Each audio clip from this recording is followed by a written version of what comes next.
just me. Can you believe that, man? The last word. Yeah, that's right. You got it. Last word.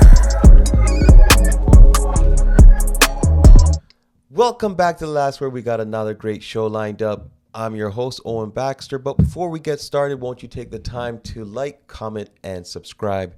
We want to hear from you. We want to talk about the NBA playoffs. It's been exciting. The Western Conference have just been determined.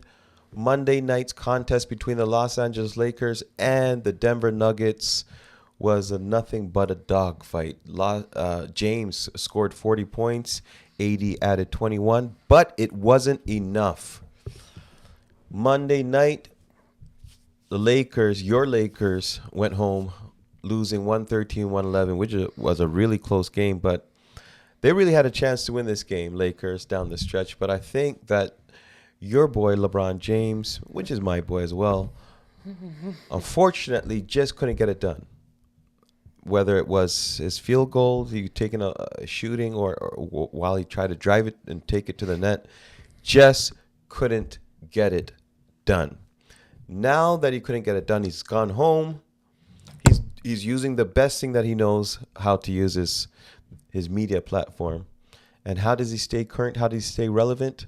He's gonna he's mulling about the future in his mind, and he's not sure whether or not he will continue his basketball career.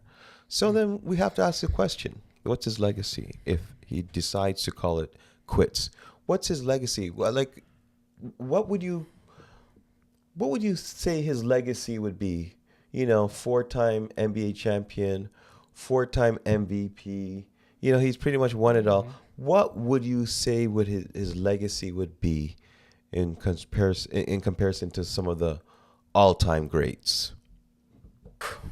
Thinking of LeBron, obviously, once you start mentioning retirement, yeah, it's natural to start thinking about that player's legacy, right? Especially a player who's the all-time lead scorer in NBA history.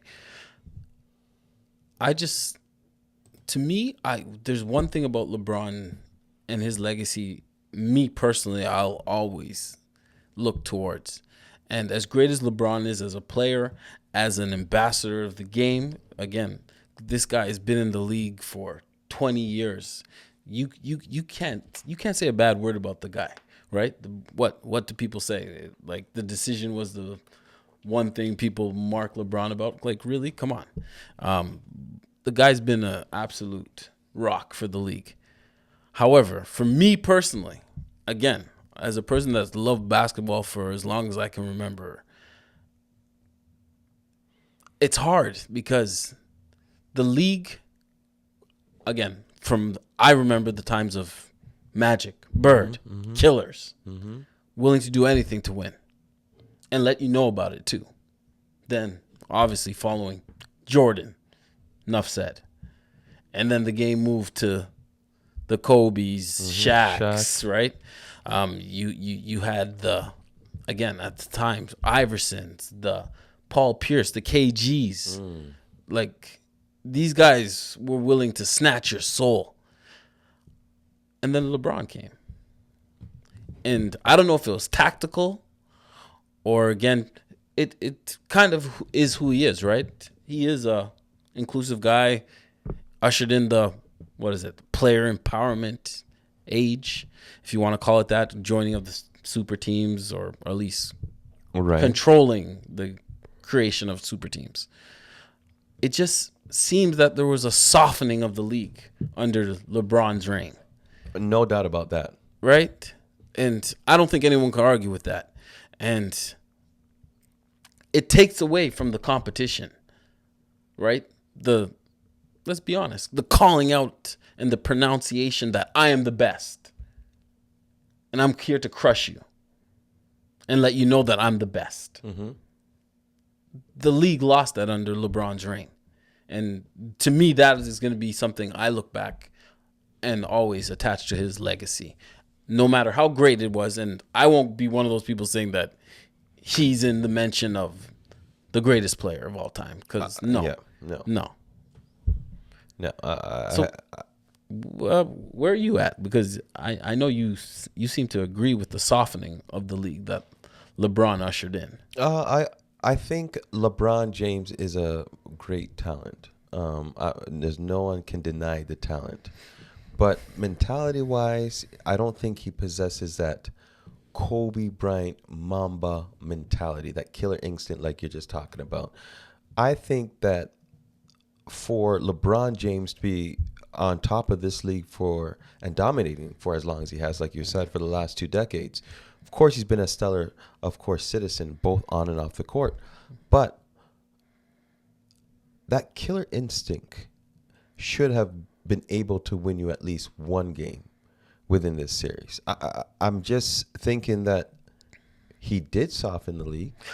I think you're asking a little much of LeBron at 38. Let's be honest.